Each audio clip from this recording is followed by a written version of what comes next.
बिस्मिल्लाहिर्रहमानिर्रहीम। मेरे ख्याल में ऑपोजिशन ने अंडर एस्टिमेट किया हुआ था हुकूमत को और बहुत एक वीक टारगेट उन्हें नज़र आया था जो चेयरमैन था सेनेट का संजनानी साहब, और उन्होंने सोचा ये था कि हम जनाब सबसे वीक टारगेट जो है उसको पहले ज़ीरो इन करते हैं उस पर और उसको रिमूव करते हैं, उस पर नो कॉन्फिडेंस मूव जनाब आपके सामने, और उसको पहले रिमूव करते हैं ताकि हुकूमत जो है वो डिफेंसिव पे चली जाए। बट देन अगेन एक चीज़ ज़रा सोचने समझने की ज़रूरत है और वो ये है कि अपोजिशन जो है उसकी प्रायोरिटीज़ क्या थी।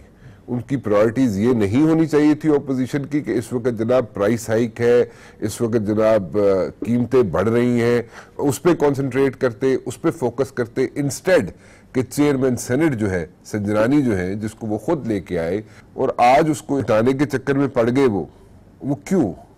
What was the reason? अब आगे ऑपोजिशन क्या करेगी, ऑपोजिशन क्या करना चाहती है? मुस्तफा नवाज खोखर साहब ने कहा जनाब कि मैं रेजिग्नेशन दे रहा हूँ। मुस्तफा नवाज खोखर साहब कहते हैं जनाब के रेजिग्नेशन हमने सबने सेनेटर्स ने बिलावल भुट्टो जरदारी साहब को दे दिए हैं। ये रेजिग्नेशन क्या चेयरमैन सेनेट के पास जाएंगे या डायरेक्टली चेयरमैन सेनेट को क्यों नहीं दिए गए? अभी भी सोचो विचार, और अगर अभी भी सोचो विचार हो रहा है तो क्यों? देखने की जरूरत यह है कि जनाब कितने लोग थे जो पीपल्स पार्टी की हिमायत में खड़े तो जरूर हुए लेकिन उन्होंने वोट नहीं डाले। इसी तरह नून लीग के कितने सेनेटर्स थे जो नो कॉन्फिडेंस मूव की हिमायत में खड़े जरूर हुए लेकिन वोट नहीं डाले उन्होंने। इसमें कोई दो राय नहीं है कि नून की लीडरशिप हो या पीपल्स पार्टी की लीडरशिप हो, उससे सेनेटर्स जो है अगर अपर हाउस की हद तक देखा जाए तो वो कुछ लोग नाला हैं, लेकिन एक बड़ी तादाद है, 50 लोग ऐसे हैं जो अपने लीडर्स के पीछे खड़े भी हैं आज, लेकिन 14 लोग ऐसे हैं जो इख्तलाफ करते हैं और इन्हीं 14 लोगों की वजह से संजनानी साहब आज भी मौजूद हैं और वो जनाब चेयरमैन सेनेट हैं। स्ट्रेटजी जो बनाई हुई है जनाब अपोजिशन ने कि जनाब वो सड़कों पे आएंगे, एजिटेशन करेंगे, वो लोगों को बाहर निकालेंगे, क्या इस सारे सिनेरियो के बाद वो सब कुछ कर सकेंगे? कारोबार पाकिस्तान में एज सच नहीं चल रहा। जो हुकूमत के इक़दामात हैं, इमरान खान साहब की नीयत पे शक नहीं है, इमरान खान साहब की नीयत अच्छी है, इमरान खान साहब करना चाहते हैं लेकिन कई चीज़ें चेंज करना चाहते हैं और लॉन्ग टर्म स्ट्रेटजी ज़रूर है इमरान खान साहब के पास और चाहते ही हैं इमरान खान साहब कि वो चीज़ें चेंज हो एंड वंस फॉर ऑल एक नए ब्लैक बोर्ड के साथ इमरान खान साहब जो है नया पाकिस्तान देना चाहते हैं लोगों को।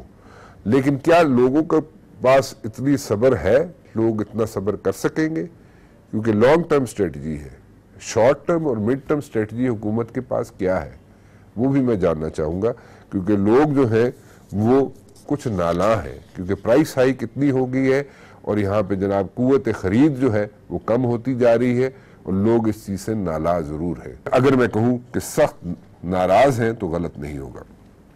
मेरे साथ मौजूद हैं जी आज सेनेटर फैसल जावेद साहब पाकिस्तान तहरीक इंसाफ से, सेनेटर मुस्तफा नवाज खोखर साहब पाकिस्तान पीपल्स पार्टी से जी, और शेख वकास अकरम साहब एक न्यूट्रल ओपिनियन देंगे क्योंकि किसी पार्टी में इस वक्त ये मौजूद नहीं है।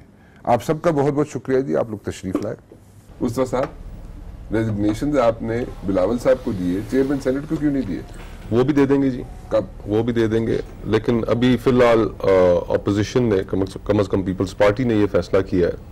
दीगर ऑपोजिशन की जो सियासी जमातें हैं हम उनसे भी यही एक्सपेक्ट करते हैं कि उनके जो सेनेटर्स हैं वो अपनी क़यादत के पास इस्तीफे जमा करा देंगे। खलोते हैं इस्तीफे कितने जमा करा देंगे? देखिए, ये बात दुरुस्त है कि 14 लोग उन्होंने वोट नहीं किया, खड़े जरूर हुए, वोट नहीं किया। अब किस वजह से नहीं किया, अपना ज़मीर क्यों बेचा, लेकिन एक डाउट उन्होंने क्रिएट कर दिया उन 50 के लिए भी जिन्होंने बड़ा ऑनरेबली अपनी पार्टी के फैसलों का एहतराम किया, साथ दिया और उस रेजोल्यूशन के लिए वोट किया। तो ऐसी सूरत हाल में जहां पर ये यकीनन मुश्किल होगा, लेकिन एक आइडेंटिफिकेशन का प्रोसेस या फैक्ट फाइंडिंग का एक प्रोसेस एटलीस्ट इनिशिएट होना चाहिए कि जिसमें ये बात सामने लेके आई जा सके कि अगर किसी ने कोई ज़मीर के खिलाफ फैसला किया है तो क्यों किया है। फिगर आउट कैसे करेंगे किन लोगों ने फैक्ट फाइंडिंग कमिटीज तमाम पार्टीज बना रही हैं, प्रैक्टिकली कैसे होगा? और प्रैक्टिकली उसमें मेरी नजर में तो एक बियॉन्ड रीजनेबल डाउट का स्टैंडर्ड होना चाहिए। You thought कि chairman senate is a weak candidate और यहाँ पे आपके पास मेजोरिटी भी है, और आप एक तो मेजोरिटी आप खुद तस्लीम कर रहे हैं, हमारे पास थी ना, लेकिन वो आपकी लीडरशिप के साथ नहीं खड़े हुए, और नहीं, और वो खड़े भी हुए, खड़े तो हुए लेकिन वोट नहीं पाए ना। वोट क्यों नहीं डाले? वोट इसलिए नहीं डाले कि उनको खरीदा गया या उनके ऊपर दबाव डाला गया। 3 ही रीजन है ना, या तो उनके साथ कोई ना कोई बेनिफिट तो उन्होंने लिया होगा। रीजन ये भी हो सकता है ना कि आपकी लीडरशिप के साथ मुत्तफिक की ना हो, जो आपकी लीडरशिप वहां पे अगर ऐसा था तो फिर वो पहले क्यों खड़े हुए? अगर वो मुत्तफिक नहीं थे, इतने ही बाज़मीर थे, तो उस वक्त क्यों खड़े हुए? कितने परसेंट चांसेस है कि बिलावल साहब जो है इस्तीफे जो है एक्सेप्ट कर लेंगे और चेयरमैन सेनेट को भेज देंगे आप लोगों को? देखिए, मैं कम से कम अपनी हद तक तो बड़ा क्लियर हेडेड हूँ कि मेरे लिए बड़ा मुश्किल होगा इस हाउस में वापस जाना। मैं तो नहीं जाऊंगा। आप नहीं जाएंगे? मैं अपनी लीडरशिप, ये मेरी सेनेट की सीट उन्होंने मुझे सिंध से इलेक्ट कराया, मैं उनका बहुत एहसान मानता हूँ। ठीक। और मैंने ये जो सेनेट की सीट है पार्टी की अमानत है, मेरे चेयरमैन की अमानत है, मैंने उनको अपना रेजिग्नेशन दिया है। मैं अपनी सोच में बड़ा क्लियर हूं कि मैं कम से कम इस हाउस में वापस नहीं जाना चाहता। मतलब आपकी हद तक बिल्कुल क्लियर है कि आप वापस नहीं जाएंगे? मैं नहीं जाना चाहता। Taken a decision, firm decision. मैं आई हैव टेकन अ। आपने धोखा दिया मुस्लिम लीग नून को या नून ने धोखा दिया आपको, और आप फेस सेविंग के लिए ये सारे इस्तीफे दे रहे हैं? किसी के ऊपर फिंगर पॉइंटिंग हम नहीं करना चाहते। फिंगर पॉइंटिंग करना एक बड़ी गैर मयूब सी बात होगी जब तक आपके पास कोई सॉलिड एविडेंस ना हो। आप लोगों को किस तरह मरूद इल्जाम ठहरा सकते हो सकता है हमारे अंदर लोग हो सकता है उनके अंदर हो सकता है किसी और जमात के अंदर हो। तस्लीम हम करते हैं कि हमारे 14 लोग जो है उन्होंने वोट नहीं किया, हमारे लिए बायस शर्मिंदगी है। हम कोशिश करेंगे कि हमें पता चले कि वो कौन लोग थे, लेकिन किसी के ऊपर फिंगर पॉइंटिंग मैं नहीं करूंगा। फैसल साहब, आप तो हंस रहे हैं, मुस्कुरा रहे हैं। नहीं, वो कह रहे हैं मैं अपनी हद तक बता रहा हूँ कि मैंने सेनेट में वापस नहीं जाना, मैं नहीं जाऊंगा वापस सेनेट में। क्या हुआ इनके बंदों के साथ? कहाँ चले गए? जो पार्टी लीडरशिप है इनकी और नून लीग की और बाकी अपोजिशन पार्टीज की, वो अपने सेनेटर्स को ही मुतमिन नहीं कर सके थे। मैं इनकी बात नहीं कर रहा, अपने सेनेटर्स को मुतमिन नहीं कर सके थे क्यों ये सादिक संजरानी के खिलाफ तहरीक लाएं, नहीं कर सके थे। एक सेनेटर का नाम बता दें और सबके इंटरव्यूज भी निकाल लें, जिससे भी आप पूछते थे वो कहते थे बिल्कुल सादिक संजरानी से कोई मसला नहीं है। एक सेनेटर ऐसा नहीं था, और पूरे हाउस को उन पे एतमाद था। सवाल तो ये पूछा गया ना, ये जो हॉर्स ट्रेडिंग और वगैरह होती है वो जो होता है सेनेट का जब इलेक्शन होता है उसमें हमें नज़र आती है, और हमने ही कहा था सीक्रेट बैलेटिंग ख़त्म कर दें, पार्टी लिस्ट के मुताबिक इलेक्शन की भी ज़रूरत नहीं है ना। असल जमहूरियत तो ये है कि जो जिधर सूबों में नुमाइंदगी है, अवाम ने जिन्हें इलेक्ट किया है, उसी बेस के ऊपर आप सेनेट में जो फेडरेशन की वो है रिप्रेजेंटेशन करता है, वहाँ पे आप आ जाएं, सीधा ही आ जाएं, पार्टी लिस्ट दे दें, जो अवाम ने वोट दिए हुए हैं उसी पे फैसला कर लें। सीक्रेट बैलेटिंग तो बहुत बात की बात है, अव्वल तो इलेक्शन ही नहीं होना चाहिए। ये इलेक्शन अवाम इलेक्ट कर लेती है, ये सिलेक्ट कर लेती है, ये जिस तरह भी होता है, उसके बाद आप आ जाएं, कर लें। अवाम जिसकी जो अवाम की चॉइस है, मर्जी है, उसके मुताबिक सेनेट में आपकी नुमाइंदगी होगी। और वो हमने ये आइडिया भी दिया था 2015 में। सीक्रेट बैलेटिंग भी ऐसे ही होगा? नहीं, नेशनल असेंबली में तो डायरेक्ट इलेक्ट होके आते हैं ना। अच्छा, सेनेट में तो रूल्स चेंज कर रहे हैं आप? ये आइडिया हमने दिया था उस वक्त भी, दोनों पार्टियों ने रिफ्यूज किया था। अच्छा। पीपल्स पार्टी ने भी और पीएमएलएन ने भी। अच्छा। हमने सीक्रेट बैलेटिंग खत्म करने की भी बात की थी उस केस में। अच्छा। उस केस में। अच्छा। मैं सेनेट के इलेक्शन की बात कर रहा हूँ, मैं चेयरमैन और डिप्टी चेयरमैन की बात नहीं कर रहा। इसमें भी सीक्रेट बैलेटिंग नहीं हो रही। ये जो अदम एतमाद है, ये बहुत डिफरेंट चीज है।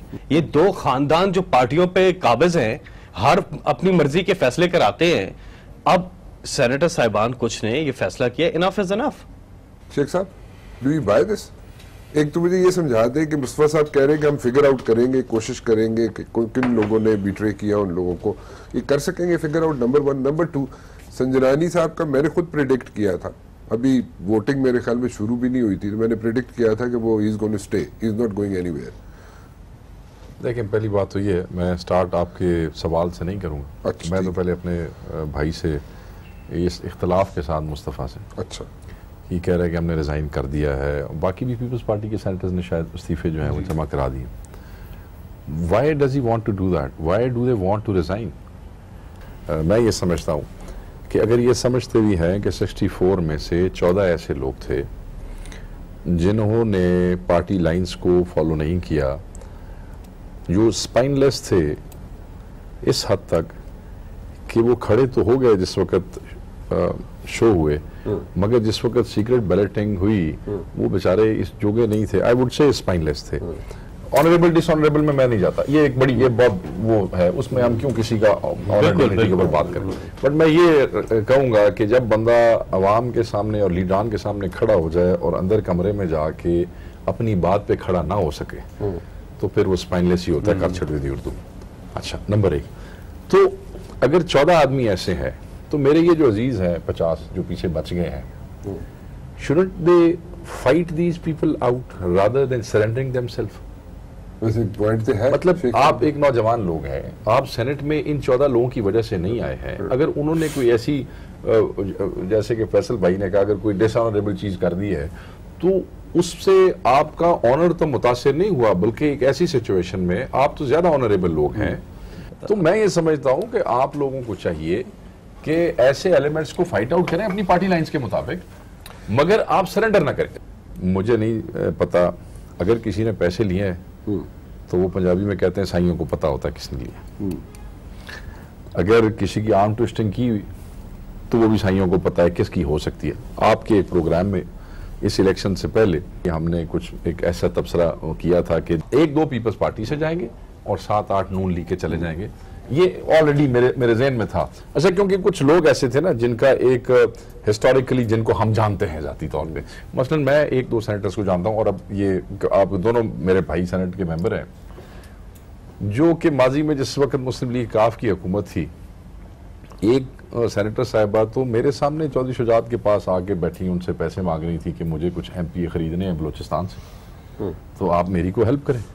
तो अभी मौजूद है सेनेट में? खातून अभी भी सेनेट के अंदर है। अच्छा, अब मैं आज अगर ये वकूआ होता है फैसल भाई, यहाँ पे ठीक है ना, अगर ये वकूआ ऐसे होता है तो मैं अगर आप भी हो मेरी जगह पे तो आपको naturally you would think it is something wrong because you have already seen something wrong. No, और दूसरी शेख ना तो देखें जैसे आगे फैसल ने भी और मुस्तफा ने भी कहा इस वक्त, देखें अगर फिंगर किसी की तरफ पॉइंट करना किसी खातून सेनेट में बैठे इसलिए छड़ दी किसी, ये इनकी पार्टियों का काम है, ये उसको फिगर आउट करें। अच्छा, दूसरा हमने किया था, दूसरा आपने 21 अपने MPs को नोटिस किया था, इन्होंने निकाले थे। दूसरा इन्होंने निकाले कि अब हम खिलाफ हैं, इन्होंने रीजन नहीं दिया फैसल भाई ने। हॉर्स ट्रेडिंग के खिलाफ नहीं होंगे तो क्या होगा? इमरान खान सब चाह दी प्याली नहीं किसी ने पूछ दे, हॉर्स ट्रेडिंग कितने करनी। 5 साल पूरे करेंगे आप? हम 15 साल इंशाल्लाह। PTI has like long term strategy जो आपने इवॉल्व की हुई है, but there is no mid term and short term strategy with you guys. 5 साल पूरे करेंगे आप? हम 15 साल इंशाल्लाह। PTI has like long term strategy जो आपने इवॉल्व की हुई है, but there is no mid term and short term strategy with you guys. जो हमारी पॉलिसीज हैं उनके रिजल्ट्स अब आना शुरू होंगे। अब तक जो हो रहा था, अच्छा इसमें भी मैं बताऊं, पहली स्टेज में मुल्क को दिवालिया होने से बचाना था, बचाया। इकोनॉमी इस वक्त आपकी स्टेबल हो चुकी है, अब टेक ऑफ करनी है। अच्छा, प्रॉब्लम क्या है? आसान अल्फाज में बताता हूँ फिर आगे चले। प्रॉब्लम यह है पाकिस्तान के खर्चे ज्यादा है और आमदनी कम है, और यही हर घर का मसला है। महंगाई यही होती है जब आपकी चीज पहुंच दस्तरस से चीज बाहर हो। पहले स्टेज में जो आप कह रहे हैं मिड टर्म, इसको हमने बराबर करना है, खर्चे और आमदनियों को बराबर करना है। नेक्स्ट स्टेज पे आमदनी ज्यादा करेंगे और खर्चे कम करेंगे। नेक्स्ट स्टेज पे इस तरफ हम जा रहे हैं। अब करंट अकाउंट डेफिसिट आप देखें 30% हम नीचे ले गए। $20 अरब पे छोड़ के गए थे, हम उसको $13 अरब पे ले आए और मजीद नीचे जाएगा। जहां मुमकिन हो रहा है खर्चे कम कर रहे हैं। प्राइम मिनिस्टर ने अपने आप से आगाज किया, फिर अफवाज पाकिस्तान ने अपने बजट में कट किया, तो हर एक अपना हिस्सा डाल रहा है कि किसी पाकिस्तान के खर्चे कम हो। हर घर पे जब ये सिचुएशन जाएगी तो हर घर के हालात बेहतर होंगे खर्चे और आमदनी वाले। तो ये इसका है 1 साल तक सब्र का पैमाना लबरेज तो नहीं हो जाएगा अवाम का? इनका नुक्ता नजर अपनी जगह पे अपने तय ठीक होगा, लेकिन हकीकत इससे बिल्कुल बरक्स है। आज से चंद हफ्ते पहले इस मुल्क में किसी सियासी जमात की शमूलियत के बगैर इस मुल्क के बिजनेस कम्युनिटी ने, ताजरों ने एक बड़ी सक्सेसफुल हड़ताल की। उसमें सियासी जमातों की शमूलियत नहीं थी। नहीं, लेकिन आपके लोग आके मुझे कहते रहे नहीं, देखें उस तरीके से ओनरशिप किसी सियासी जमात ने टॉकिंग, आपकी पीपल्स पार्टी के लोग इसी फोरम पे आके इसी सीट पे बैठ के कहते रहे क्या कि हमने सपोर्ट की है जनाब उसको। अब यानी कि पॉलिटिकल सपोर्ट उस तरह की जिस तरह पॉलिटिकल पार्टीज खुद कॉल देकर हड़ताल कराती है वो तो नहीं थी। सीरियसली टॉकिंग, वो तमाम चेंबर्स सपोर्ट करते हैं, हम सपोर्ट करते हैं उसको। अभी भी मैं कह रहा हूं कि हम उसको इन एसेंस सपोर्ट करते हैं, लेकिन हमने वो करवाई तो नहीं। वो तो चेंबर्स ऑफ कॉमर्स पेशावर से लेके कराची तक और क्वेटा तक चेंबर्स ऑफ कॉमर्स सारे बैठ के तमाम ताजरों की तंजीमें बैठ गई। उन्होंने कहा कि हुकूमत के जो ये टैक्सेशन का निजाम लेकर आए हमें नहीं है कबूल, कारोबार मुखालिफ है। Of course we had to stand by them and we stand by them. 14-15 तारीख को वो फिर हड़ताल करने जा रहे हैं। मुल्क में इस वक्त बिजनेस एक्टिविटी ठप होकर रह चुकी है। इस वक्त ये खर्चे रियलिटी है, ये सही है। देखें ना किस तरह कारोबार होगा इस मुल्क के अंदर। फॉरेन डायरेक्ट इन्वेस्टमेंट का आप हाल देख लें, लार्ज स्केल मैन्युफैक्चरिंग का हाल देख लें, किसान का हाल देख लें, एग्रीकल्चर का हाल देख लें, मिडिल क्लास का हाल देख लें। इस चैनल पे जिस मीडिया पे हम रोज रात को बैठ के टॉक शोज करते हैं, हजारों लोग निकाले जा चुके हैं। कोई ऐसी जगह है जहां पर रोजगार पैदा हुआ है? एक और नौकरी की इन्होंने बात की थी, 50 लाख घर की इन्होंने बात की थी। लोगों के घर गिराए पूरे पाकिस्तान में कि नहीं गिराए? लोगों को बेरोजगार किया नहीं किया? लोग तो इस वक्त अपनी जिंदगी, और आम आदमी जो है 8,000 से लेकर 50,000 रुपए कमाने वाला, उसकी तो जिंदगी या वो अपने बिल दे या बच्चों को पढ़ाए या किचन चलाए। हम ये किससे सुन रहे हैं जी कि खर्चे कम हो गए, आमदन ज्यादा हो जाएगी हमारी। कर्जे आप ले रहे हैं, आपने तो कहा था हम कर्जे नहीं लेंगे। आधे साथ IMF के पास पहुंच गए, आपने तो कहा था हम खुदकुशी नहीं करेंगे। आपने तो कहा था ये इनकलाब आ रहा है, ये नया पाकिस्तान है, इस नए पाकिस्तान में पुराने पाकिस्तान वाली कोई हरकतें नहीं होंगी। पीपल्स पार्टी ने और PMLN ने 30 साल और खासतौर पर पिछले 10 साल जो चार्टर ऑफ डेमोक्रेसी जिसे ये कहते हैं, चार्टर ऑफ करप्शन साइन करके जो इस मुल्क के साथ किया है ना, वो कोई दुश्मन भी नहीं कर सकता। उसकी वजह जनरल मुशर्रफ जब गए तो मुल्की कर्जा 1947 से लेके जब पाकिस्तान बना और 2008 तक 6,000 अरब, इनके 10 साल में मुल्की कर्जा गया 30,000 अरब पे। आज जो हमारा 4,000 अरब जो रेवेन्यू, उसमें से 2,000 अरब इनके लिए हुए किस्तों की इंटरेस्ट में चला जाता है। आज के दिन पे जो इस मुल्क में अवाम की जो हालत है, उस पे किसी एक चीज के ऊपर आए ना, वो वहां पे वो सुनना चाहता हूं। देखे ना ये जो कैमरामैन हमारे सामने बैठे हुए, मैं ये जो भाई हमारा यहाँ पर खड़ा हुआ है, मैंने जरा इनको बताएं कि आम आदमी की जिंदगी आसान की है, आम मिडिल क्लास आदमी की जिंदगी, आम आदमी को पता है कि इमरान खान ही ने मसले को हल करना है। आम आदमी की बात करते हैं तो दाल रोटी कपड़ा मकान नहीं कहता, वो रोटी कपड़ा मकान सब गया इंग्लिस्तान, वो सारे इनके वही बने सारी चीजें। शेख साहब मुझसे एग्री कर रहे हैं। एहसास प्रोग्राम जिसमें हमने 100 अरब उसमें बढ़ा दिया। ये अकाउंटेबिलिटी जो चल रही है, इसमें लोग पकड़े जा रहे हैं, ठीक है, उसमें से कितने लोगों को सजाएं होंगी? क्योंकि लोग जो है ना नेट रिजल्ट देखना चाहते हैं। ये अकाउंटेबिलिटी जो चल रही है, इसमें लोग पकड़े जा रहे हैं, ठीक है, उसमें से कितने लोगों को सजाएं होंगी?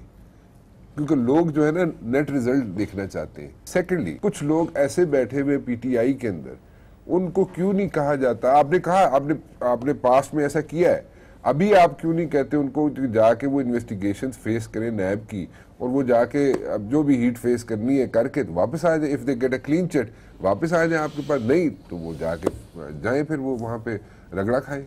ऐसा हो सकता है? ये तो अदालतों में है, अदारे काम कर रहे हैं, जो भी कानून है उसके मुताबिक काम होगा। लेकिन ये नहीं हो सकता कि किसी को NRO मिले। नेट रिजल्ट अगर नहीं निकलेगा तो वो कल जो 6 महीने 8 महीने 10 महीने बाद साल बाद वो लोग जब रिलीज हो जाएंगे तो वो तो हीरो बन के निकल आएंगे। नहीं, जो क्लीन चिट्स मिल जाएंगी उनको। ये जो जिन्होंने करप्शन किया है या मनी लॉन्ड्रिंग किया है, वो कैसे हीरो बन सकते हैं और कैसे वो निकल सकते हैं? उस पर अमल दरामद हो रहा है, कानून हरकत में आ रहा है, काम कर रहा है, इदारे इंडिपेंडेंटली काम कर रहे हैं, रिजल्ट आपके सामने आएगा। लेकिन ये है कि छोड़ेंगे किसी को नहीं है, NRO किसी को नहीं मिलेगा, और लूटी हुई दौलत पाकिस्तान आनी है। NRO कौन मांग रहा है? NRO वही मांग रहे हैं जिनको टेस्ट पड़ा हुआ है NRO का, जिन्होंने NRO पहले लिए हुए हैं, उनका जायका लगा हुआ है NRO का। वो पहले सामने होते थे, या जनरल मुशर्रफ थे उन्होंने दे दिया था, या आपस में एक दूसरे को दे देते थे। अब सामने इमरान खान है, वो मुश्किल ही। ये वजह सही है कि सादिक सिरानी के खिलाफ तो कोई चीज़ नहीं थी, लेकिन कुछ था कि NRO की मुतलाशी है ये, और मुख्तलिफ हरबे इस्तेमाल करते हैं। बट नाम नहीं बता रहे आप मुझे। मैंने आपको बता दिया है, कोई नहीं, मैंने आपको बता दिया नाम। जरा ये NRO करते रहते हैं, जरा मौसूफ किसी दिन जाके जरा सुप्रीम कोर्ट की वो जजमेंट निकाल लें जिसमें एनआरओ को इलीगल डिक्लेयर किया गया है। एनआरओ देंगे कैसे? जरा वो जजमेंट तो पढ़ लें आप। वो एनआरओ को गैर कानूनी करार दिए चुकी है 2000 ये अपने अच्छी बात है इफ्तिखार चौधरी साहब की आप ये जजमेंट बहुत निकाल अच्छे के है। पढ़ें। किस एनआरओ को कलअदम करार दे दिया था? आहा हा हा guard of honour safe passage. वो कौन सा एनआरओ था 2008 का इलेक्शन? शेख साहब को याद आ गया ना शेख साहब? मुस्तफा भाई ने खुद ही बता दिया। अव्वल तो कोई ऐसा एनआरओ मुझे भी कार्ड्स पे नजर आ नहीं रहा है, दोनों से एक इख्तलाफ के साथ। इस वक्त मसला ये नहीं है कि पीपल्स पार्टी ने कौन सी जमहूरी जंग जीती या हारी। अब इशू ये है कि इस वक्त की जो मौजूदा सूरत हाल है, आपने कहा रोटी आटा दाल, रोटी हो गई है जी 15 रुपए की, दाल हो गई है महंगी, चावल हो गया महंगा, डीजल पेट्रोल होता जा रहा है महंगा। ये जो महीना है फैसल भाई, इस महीने में पहली दफ़ा जो एक सरकारी मुलाजिम है या प्राइवेट मुलाजिम जो टैक्स बेचारे देते हैं, आपके उस बजट के बाद इस महीने उनका पहला जो इफेक्ट उनके ऊपर बेचारों के ऊपर आया है वो इस महीने आया।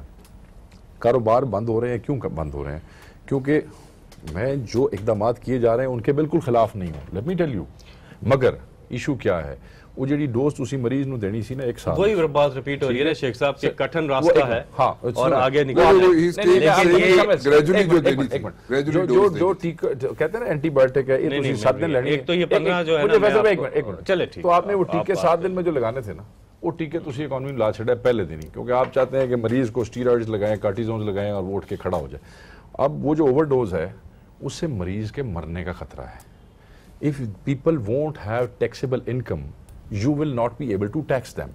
मुझे शायद इमरान खान की नीयत पे शक ना हो, मगर मुझे अब ये ज़रूर शक होने लग गया साल के बाद कि खान साहब की जो टीम है, या वो उनके साथ मुखलिस नहीं है या उनको काम नहीं आता। मैं ये बताऊं, आम आदमी के लिए 152 अरब रुपए जो हमने फाटा के लिए 1000 अरब हमने रखे हैं 10 सालों में, 190 बिलियन जो मैं कह रहा था, ये कह रहे थे ना इनकम सपोर्ट, हमने उसको 100 से बढ़ा के 190 अरब पे लेके गए। जो एहसास प्रोग्राम है, एहसास है गरीबों की इमदाद का एहसास है, बीमार के लिए सेहत का एहसास है, बेरोजगार के लिए रोजगार का एहसास है, और वो सारे उसमें मुख्तस कर दिए। और ये अब इन्होंने कहा ना बजट अभी आया है, अब इसकी 1 साल के अंदर आप देखेंगे पूरी इंप्लीमेंटेशन जाएगी। बिजली के सारिफीन जो है उस पर कोई इजाफा नहीं किया गया, जो बिजली के सारिफीन है उस पर कोई इजाफा नहीं किया गया, जो 300 यूनिट तक। अच्छा, हेल्थ कार्ड जो है वो हमने क्या है 7 लाख बिजली पे जो हमने सब्सिडी दी है 200 अरब की, वो दी है जो सारिफीन है जो इस्तेमाल करते हैं बिजली 300 यूनिट तक, उन पे कोई इजाफा नहीं किया गया। हेल्थ कार्ड जो है वो हम लेकर आए हैं 7,20,000 रुपए तक गरीब के पास, उसको हमने दिए। 1 साल में वो अपना किसी भी हॉस्पिटल में इलाज करवा सकते हैं। 7,20,000 रुपए उसको दिए हर खानदान को। ये हेल्थ कार्ड है। राशन कार्ड हम लेकर के आए। अब लोगों को पता नहीं है, चीजें बतानी पड़ती हैं, लोगों को पता नहीं है क्योंकि लोग आके गुमराह करते हैं लोगों को कि कुछ नहीं किया। हाउसिंग प्रोजेक्ट जो अयूब खान के दौर में, अयूब खान, आई एम नॉट डन, हमने इतना कुछ किया कि पूरा प्रोग्राम कम है उसके लिए। अयूब खान के दौर के बाद पहली बार पाकिस्तान इंडस्ट्रियलाइजेशन की तरफ जा रहा है। अब हाउसिंग प्रोजेक्ट जो है उससे जुड़ी हैं 100 इंडस्ट्रियां इनडायरेक्ट और 40 से ज्यादा डायरेक्ट जुड़ी हुई हैं, वो इंडस्ट्री उठेगी पूरी। ये बहुत बड़ा हमारा एक है हाउसिंग प्रोजेक्ट, और माशाल्लाह जबरदस्त लॉन्च हुई। 70 बिलियन हमने डैम्स के लिए मुख्तस डैम, पाकिस्तान की तारीख में सिर्फ 2 डैम बड़े डैम बने, और वो भी बने थे 50 साल पहले। 50 साल से कोई डैम, हमारी हुकूमत आके डैम की इनॉग्रेशन भी कर चुकी, ग्राउंड ब्रेकिंग उसकी हो चुकी है, काम शुरू हो गया 5 साल में। जी मोहम्मद डैम पहले नहीं हुई थी, नहीं ग्राउंड ब्रेकिंग हुई है। मोहम्मद डैम की अभी ग्राउंड ब्रेकिंग हुई, काम अब शुरू हुआ है। मोहम्मद डैम पे काम शुरू हुआ है और उस पे इंशाल्लाह 5 से 6 साल के अंदर वो कंप्लीट हो जाएगा। बादशाह डैम की ग्राउंड ब्रेकिंग भी शुरू होने वाली है। 55 बिलियन जो है हमने दासू हाइड्रो पावर के लिए भी मुख्तस कर दिया। कोयटा के लिए हमने 10 बिलियन मुख्तस किया डेवलपमेंट के लिए, अब खर्च होगा।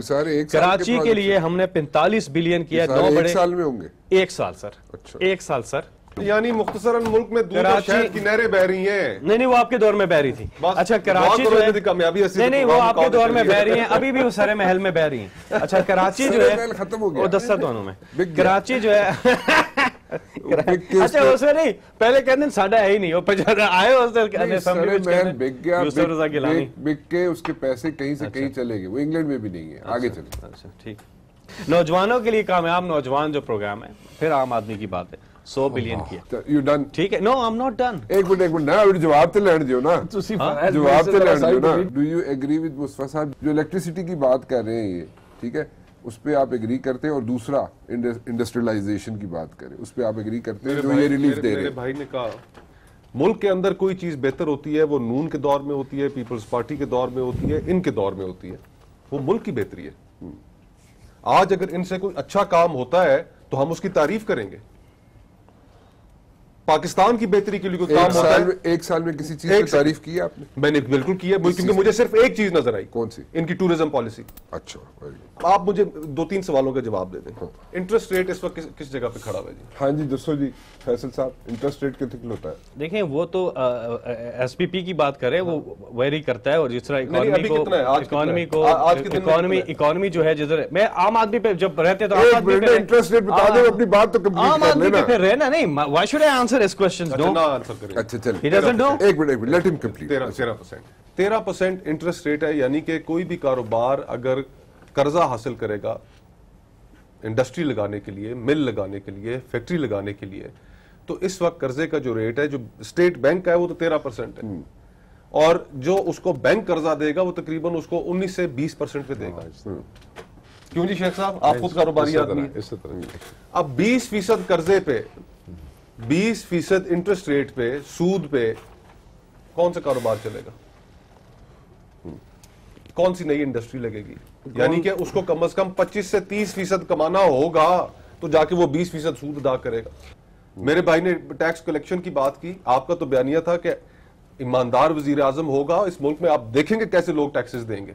Historic shortfall, record, historic shortfall, record मौजूद है 550 अरब रुपए का। आप कितनी एमनेस्टियां लाए हैं? शॉर्टफॉल हुआ है। आप राना साहब यार, हम तो एमनेस्टी जो लाते थे, आप कहते थे कितनी एमनेस्टी कंपेयर करें, वो खुद आप ले आए उसको। आप इनकी एमनेस्टी को हमारी एसेट डिक्लेरेशन से कंपेयर करें जरा, सब फिगर सामने एक रिकॉर्ड बने, रिकॉर्ड बने। हम तेल खरीदते हैं, तेल खरीद के हम बिजली पैदा करते हैं। तेल की कीमत जिस वक्त $148 फी बैरल थी, उस वक्त बिजली की कीमत क्या थी? और आज जब $70 फी बैरल है तो आज कीमत क्या है?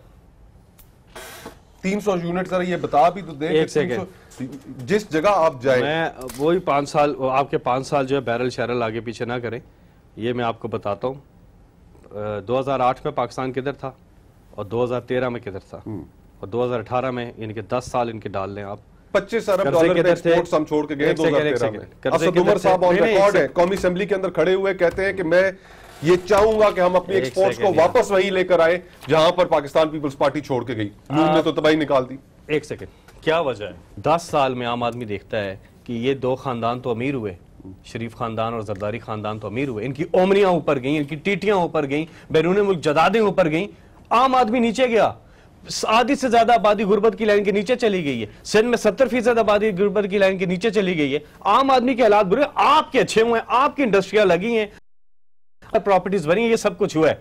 अब बिजनेस की बात कर रहे थे, ईज ऑफ डूइंग बिजनेस जो आता है, रेटिंग आती है उसकी, ईज ऑफ डूइंग बिजनेस। जन्म मुशर्रफ ये बैठे हुए हैं, उनके दौर में ये लोग छोड़ के गए थे 2008 में। ईज ऑफ डूइंग बिजनेस जो था, पाकिस्तान की जो रेटिंग थी दैट वाज समवेयर 50वें नंबर पे थी, 50वें नंबर पे थी।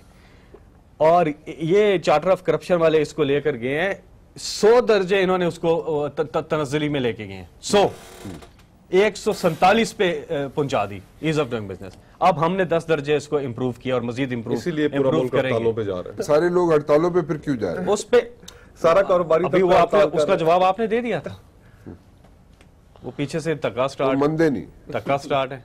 कुछ लोग मानते हैं इनके, कुछ लोग नहीं मानते। बिजनेस कम्युनिटी को जितना एक्सेस है, इमरान खान प्राइम मिनिस्टर से मीटिंग्स होती हैं, चीजें हो रही हैं। असल में तो आप सॉर्ट आउट क्यों नहीं कर लेते? असल में ये कहते हैं ना, अच्छा होगा तो हम अच्छा कहेंगे। तो मैंने तो आपको बहुत सी चीजें बताई हैं डिलीवरी, आप 30 साल की चीजें बता दें, मैंने आपको सिर्फ 1 महीने की चीजें बताई हैं, 1 महीने की। ये 30 इसका कंपैरिजन 30 साल से भी कर लें। मैं उसमें ऐड इस तरह करूंगा कि इसमें कोई शक नहीं है कि पिछले 10-15 सालों के अंदर पीपल्स पार्टी की क़यादत और नून लीग की क़यादत की फाइनेंशियली फले फूले हैं। उसी तरीके से जैसे पिछले 10-15 सालों में जहांगीर तरीन साहब भी फले फूले हैं, अलीम खान साहब भी फले फूले हैं, और इन तमाम पार्टियों के साथ कनेक्टेड, देखें ना, जैसे मैं आपको AED की बात कर रहा हूं, तो चेक किया सारा। मैं ये इल्ज़ाम नहीं लगा रहा किसी के, वो भी क्लियर निकले। देखें फैसल भाई, चोरी ऐसी मान लीजिए ना दिया है, मैं किसी पे इल्ज़ाम नहीं लगा रहा। बिजनेसमैन जो है वो सारा ही जितना अमीर आदमी था ना, अमीर तबका, सिर्फ ये 2 खानदान नहीं, ये जितना अमीर तबका था सब ने फ्लरिश किया, और इनके साथ जो कनेक्टेड लोग थे शायद उन्होंने भी फ्लरिश किया हो। कई चोरी करके बाहर ले गए, कई ने पैसा अपना वापस रख लिया, इसमें कोई शक नहीं है। अब बात सारी ये है कि जो मेरे भाई ने ये सारी चीज़ें पढ़ के सुनाई हैं, मेरी बात महसूस नहीं करनी आपने, मैं वो आपको बताऊं कि क्योंकि मैंने कई बजट, और ये वो चीजें जिनके रिजल्ट्स आ रहे हैं। मैं जो मैंने पहला बजट था, मैं एक और अगर मुझे इससे पहले क्या आप गुंचा मारे, मैं उस पे हाँ, नहीं मैं गुंचा नहीं मारता। मैंने 15 सालों में 15 बजट भुगताए हैं, 15 बजट भुगताए हैं, ठीक है जी। मेरे अजीज ने शायद पहला दूसरा बजट भुगताया वो खुद नहीं, हम पहले भी बजट देखते रहे, ठीक। हाँ, मैं उसे सरा हूँ राणा साहब के साथ हर बजट पे, बल्कि 2011 के बाद टॉक शो, मेरी एक मिनट मेहरबानी, वो भी हमारे सामने भुगताए हैं सारे। हल्फिया तौर पे ये सारे जो रोजी वर्ड्स मेरे भाई छोटे फैसल ने इस्तेमाल किए हैं, ये टर्म्स, ये प्रोग्राम्स, ये पिछले 15-20 सालों में हर बजट का हिस्सा रहे। अब मेरे अजीज ने कहा कि दासू डैम के लिए 55 बिलियन रखे हैं, 55 बिलियन साल इस्तेमाल करने मतलब दसो तरह एक केड़ा जिन है पाकिस्तान है या दुनिया के किसी मुल्क जिन्हें साल दे 55 अरब इस्तेमाल तो कर देना, कितने बैठे हो? दया मीर बादशाह की आप मोहम्मद की बात करें, मोहम्मद की बुनियाद मुशर्रफ दौर के आप सारी ADPs उठा के देख लें, सब में इतने ही पैसे रखे गए थे जिसमें इसमें रखे गए, उसकी रोड्स के पैसे रखे गए, काम नहीं शुरू, बादशाह की मेरी सुनता ले, मेरी सुन ले, मैंने सारा, मेरे अजीज मेरी गल सुन लो, मुख्तस करना और उसका रिलीज हो जाना, ये दो ठीक है, ये दोनों चीजें हैं अलग अलग। मुख्तस चीजें कई मेरे अजीज ने प्रोजेक्ट्स का जिक्र किया जो पिछले 20 सालों से मुख्तस ही चले गए। अल्लाह ताला इनको तौफीक दे के इन्होंने ये मुख्तस, मेरे अजीज ने एक साल बाद की प्रेडिक्शन ना करें ना, रिलीज भी करें इसको, मेरे अजीज, आप ठीक है ना जी। आपको तो मैंने बताया जो चीज हो गई है, ठीक है। एक बात, दूसरी बात मैं आपको कह रहा हूं कि गरीबों को, बेवाओं को हर हुकूमत कर दी रही है सारा कुछ, ठीक है जी, अल्लाह करे ये भी ऐसे करें, मुझे इस पे कोई एतराज नहीं है, आपकी नेक नाम नहीं, हर हुकूमत ने बाहर प्रॉपर्टीज बनाई है बाहर यार, नहीं हर हुकूमत, क्या बात कर रहे हैं? देखें सर, उन्होंने बनाई तो वो आप उनसे आज सवाल पूछ रहे हैं, जहांगीर तरीन साहब का घर निकल आया, सुप्रीम कोर्ट ने उस पर उनको नायल कर दिया, वो भी आपका हिस्सा है, बल्कि हिस्सा क्या है, इमरान खान साहब अमेरिका से आते हैं, पहला हारी जहांगीर तरीन साहब पहना देते हैं, सो इस पास से वो तो आपने उनको पकड़ा नहीं, करप्शन नहीं होगी ना, आपने प्रॉपर्टीज, मैं इसमें नहीं जाता क्योंकि ये कौम का इशू नहीं है, ये कौम का, राणा साहब, ये कौम का इस वक्त इशू नहीं है, कौम भूखमर्दी पे ही है, मैं बार बार कह रहे हैं कौम भूखमर्दी पे ही है। मेरे ये भाई हैं, पाकिस्तानी हैं, अल्लाह ताला करे कि मेरे अजीज ने जो सारी बातें गिनवाई हैं फौरी साचो, हम इनके साथ हैं, हम इनकी तारीफ करेंगे, क्यों नहीं करेंगे, हमें किसी ने पागल कर, मगर अभी तारीफ वाले हालात नहीं है। अच्छा ठीक है, we are keeping our fingers crossed on this one। अल्लाह हम सबको तौफीक दे कि हम नेक नियति से काम करें, आमीन। गरीब आदमी की हालात बेहतर हो और हम हमेशा सच बोलें। चल, बड़ी बात है जी, बहुत बड़ी बात है। फिलहाल राना मुबशिर को इजाजत दीजिए जी, अल्लाह हाफिज।